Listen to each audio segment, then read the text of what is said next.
ഉഹുദ് യുദ്ധത്തിൽ ഈ രണാങ്കണത്തിൽ എന്നെ നേരിടാൻ മാത്രം ത്രാണിയുള്ള ശേഷിയുള്ള ആരാണ് നിങ്ങളുടെ കൂട്ടത്തിൽ നിന്നുള്ളത്? വമ്പുറ്റ ഹംസതങ്ങൾ ഇത് കേൾക്കേണ്ട താമസം. നാഗരസിംഹം വമ്പുറ്റ ഹംസതങ്ങൾ ഉഹുദിന്റെ രണാങ്കണത്തിൽ സിബാഹിന് നേരെ ചാടി വീഴുകയാണ്.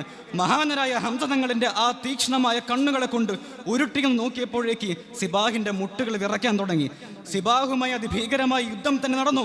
അവസാനം സിബാഹിനെ കൊലപ്പെടുത്തുകയാണ്. മഹാനരായ ഹംസതങ്ങൾ സിബാഹിനെ കൊലപ്പെടുത്തിയിട്ട് നിലത്തിടുകയാണ്. നിലത്ത് വീണ് കിടക്കുന്ന സിബാഹിന്റെ ഗാത്രത്തിൽ നിന്ന് മഹാനരായ ഹംസതങ്ങൾ അദ്ദേഹത്തിന്റെ പടച്ചിട്ട ഊരിയെടുക്കാനായി തുനിഞ്ഞപ്പോൾ തരം പിണ്ടിട്ടുറച്ചവർ വിരുത്താനെ, ജനങ്ങളെ പകുത്താനെ, വശിയുമടുത്താനെ, സമയത്തിൽ കൊള്ളർ ഹംസ